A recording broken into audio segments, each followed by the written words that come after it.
Locked On Kentucky, your daily podcast on the Kentucky Wildcats. Part of the Locked On Podcast Network, your team every day. All right, what is going on, Big Blue Nation? Welcome on in to Locked On Kentucky, your daily Kentucky Wildcats podcast. I'm your host, Lance Dawe, writer for Sports Illustrated for various SEC-related things. But on this podcast specifically, we take a dive into all things Kentucky athletics. Today's episode is brought to you by LinkedIn Jobs. LinkedIn Jobs helps you find the qualified candidates you want to talk to faster. You can post your job for free at linkedin.com/lockedoncollege. That's linkedin.com/lockedoncollege to post your job for free. Terms and conditions apply. On today's episode of Locked On Kentucky, we are going to be discussing the Wildcats' momentum. Kentucky basketball is on a roll. They have just recently defeated the Texas A&M Aggies at home. Huge home win for the Wildcats. Going to talk about that matchup and looking ahead. Also, I know we've been talking a lot about lineup rotation on the show recently, and we're going to be talking a little bit more about that. But one particular swap that I think needs to happen in the starting lineup, and it has nothing to do with Sahvir Wheeler. I'm going to be breaking that down later on in the show. And then finally, Kentucky basketball is moving up the Bracketology rankings. CBS Sports now has them as a 10 seed. Going to talk about what that could mean for the Wildcats at the end of the show. Thank you so much for making Locked On Kentucky your first listen every single day. I want to remind everybody out there that we are free and available on all platforms. And if you're watching on YouTube, please subscribe to the show. It would mean a ton to us here at Locked On Kentucky. I don't just say that at the beginning of every episode because I just say it for fun. It genuinely does mean a lot. Please subscribe to the show as we march ever so close to 5,000 subs. We're currently sitting at about 3,100, if I'm not mistaken. Kentucky basketball picked up a massive victory over the weekend against the Texas A&M Aggies. This was another one where it was a dogfight. And we've kind of used that word quite a bit here on the show as of late. We expected the SEC slate to be very difficult, and so far is proven to be just that for the Wildcats. They now sit at 4-3 in SEC play. Their three losses, two of them to decent opponents, I should say. And they've picked up a couple really solid wins here lately. They beat top 5 Tennessee team on the road just about a week or so ago. And now they've beaten Texas A&M, who, according to KenPom, is a top 50 team nationally. Now, as it stands right now, I don't mean to burst anybody's bubble, but 13-6 Texas A&M, I don't know if they're a top 30 team. Just based on what they've done statistically, what we broke down with them on Friday, and then looking at their makeup outside of what they are numbers-wise, I just don't know if this is a top 50 team. Is this a quad 2 win? Is this a borderline quad 1 win? I don't know. I'm going to be honest with you, I don't know. You have to give them props for winning 7 straight heading into this contest in Rupp. Like this team can win. It's just maybe it's the bias. Maybe it's I just don't like their makeup. As we discussed on the last episode of Locked On Kentucky, which was on Friday, this was previewing the Aggies. They foul a lot. They get to the free throw line a lot. They're not a fun team to play against. They grit, they grind. They're physical on the defensive end. It's a very difficult opponent to play regardless of your talent level, right? And normally whenever we head into matchups talking about Kentucky versus X-opponent, one of the things that I discuss is whether or not Kentucky has a talent advantage, and if so, at what individual positions. It kind of gets thrown out of the window in matchups like this because of how physical they play, because of how choppy the game ends up being. And let me tell you something.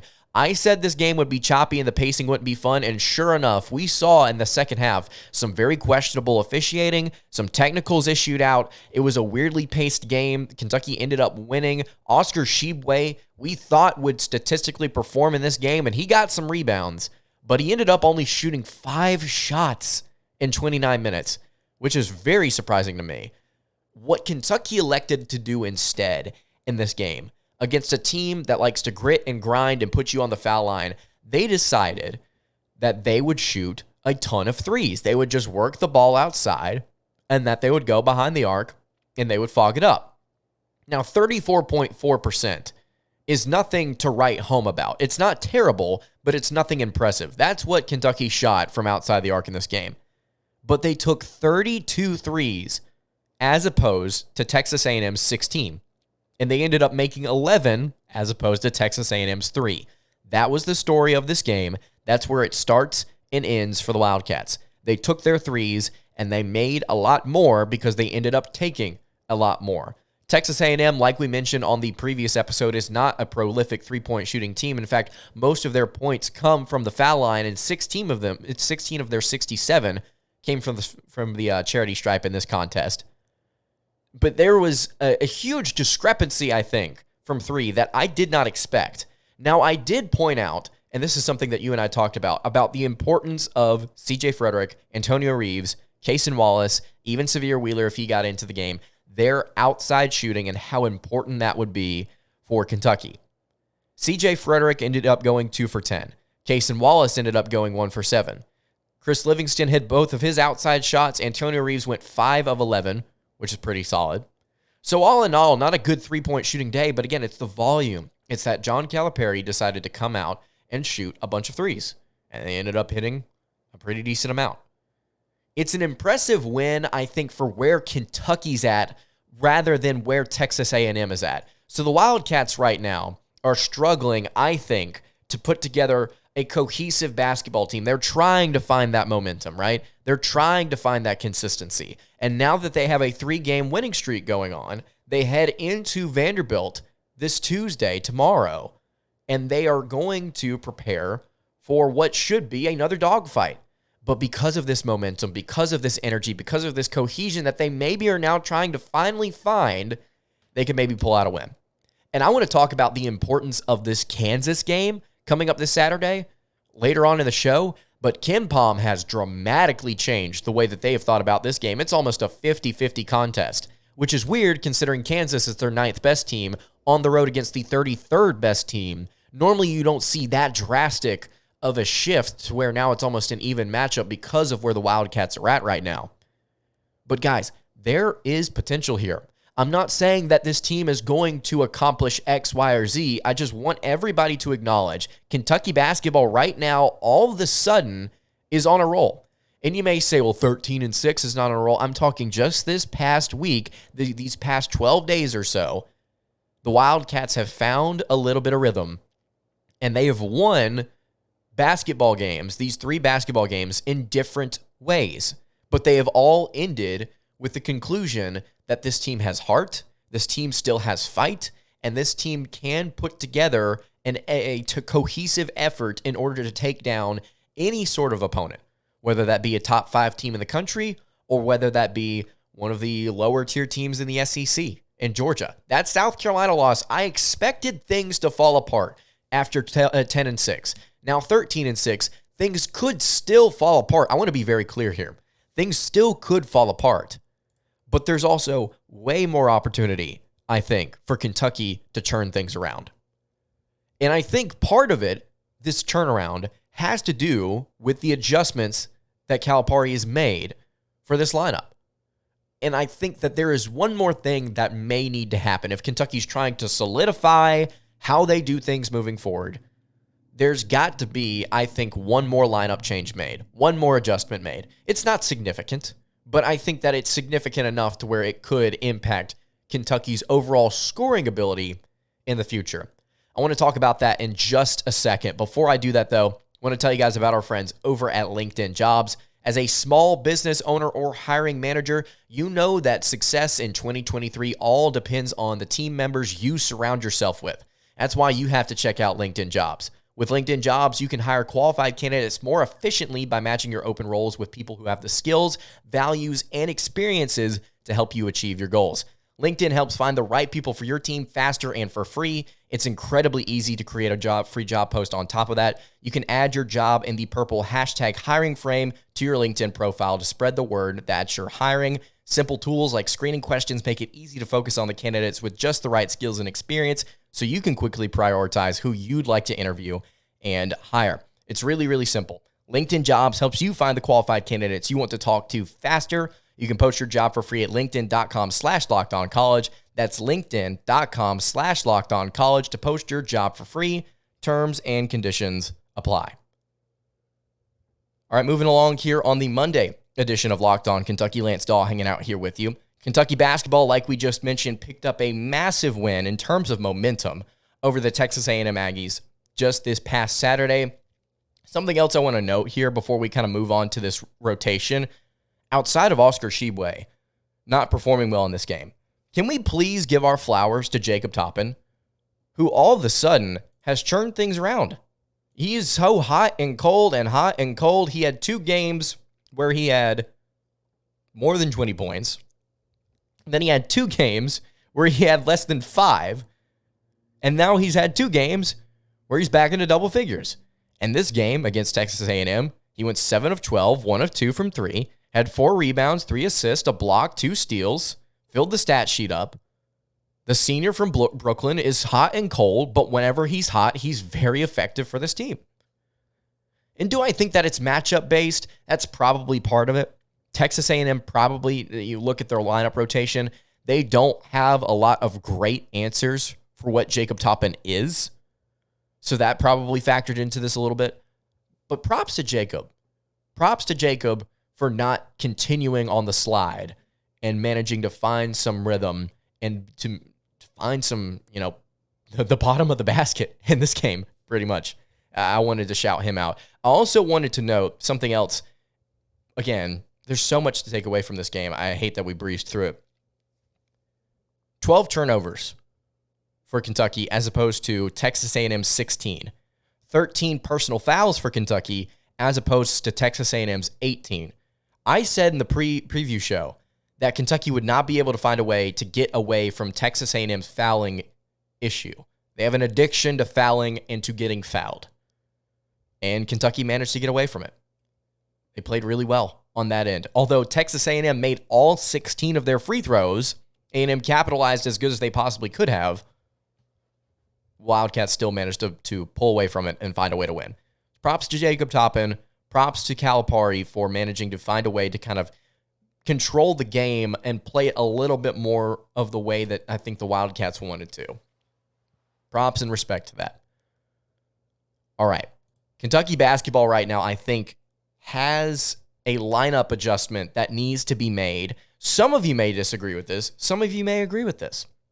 If you'll notice, the starting 5 for the game against A&M was Oscar Tshiebwe, Jacob Toppin, Chris Livingston, Cason Wallace, and CJ Fredrick.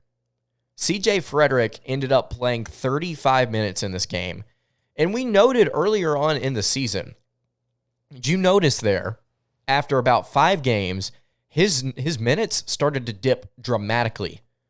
And in that Missouri game, he only played 3 minutes. There was a stretch where he, instead of playing 30 to 25 minutes a game, he played 15, 9, 6, 25 against Florida Atlantic.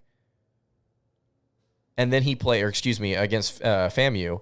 And then he played 3 against Missouri. And we were sitting here like, man, he has gotten cut out of the rotation.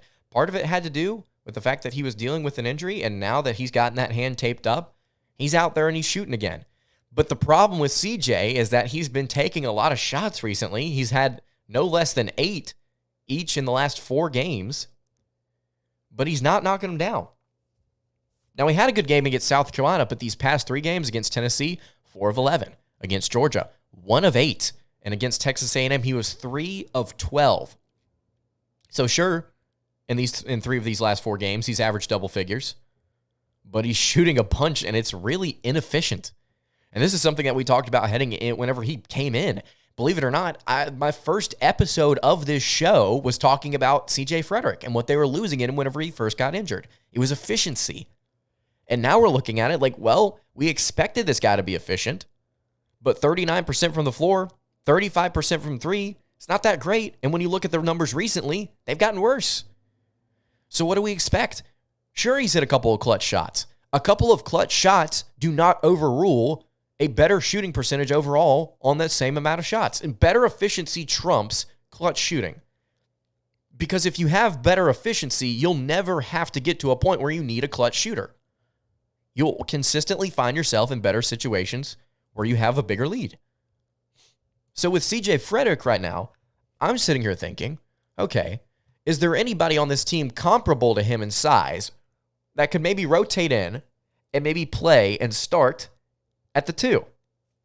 And there's only one guy that I can think of that could probably do that well, that also happens to be playing pretty decently right now. And he's not playing much better than Fredrick in terms of efficiency, but I think he's playing better. And that's Antonio Reeves. Now, Antonio Reeves has also played, I think, more often than not the 3 for Kentucky because he is 6'5" and he can handle that. So maybe I'm missing something here because Kentucky only has 2 small forwards that they feel good with, Chris Livingston and Antonio Reeves. But if you're looking at this starting rotation, Chris Livingston is already there. Jacob Toppin is already there. You've got your 3. So why not, in your starting rotation, swap out Antonio Reeves for Fredrick? And in case you're wondering what I'm basing this off of, it's all about momentum, right? It's all about players that are getting better and playing hot, sliding them in and giving them more opportunities. Over these past 5 games, Antonio Reeves has had 20, 13, 18, 11, and then 23 points in this most recent outing. He's playing well. He's shooting better than CJ Fredrick is. He's taking just about the same amount of shots. Percentage-wise, he's not perfectly better, but it's in all of those games outside of one, he shot significantly better. I think you need to look at the overall product and say who's hot, who's not, what needs to be adjusted, and what needs to be left alone. Right now, I think Cason Wallace starting at point is great. I think Chris Livingston starting at the 3 is great. Maybe Kentucky's looking at it from a perspective of, okay, we've got one starting 3, and that's our true 3. That's Chris Livingston. When we rotate out, we bring in Antonio Reeves, and he can be our backup 3. Maybe that's the way that they're looking at it.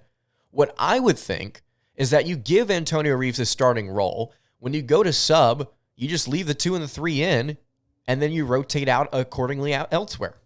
I mean, Kentucky does not have a deep lineup, right? To be honest with you, they run about 8 deep, and that's with Ugonna and Yenzo. If you add Ugonna, you get 9, but that's without Ugonna and Yenzo. So I think that you genuinely could find yourself in a world where Antonio Reeves starts, and then maybe CJ slots in, and then you slide him down. I just think that he needs more minutes. That's essentially it. Now, it's not a ton. Again, I want to point this out. This is not like a massive adjustment. It's just trading one player out for another, and then maybe giving Chris Livingston a little bit more opportunity. Has Chris Livingston earned that? I don't know.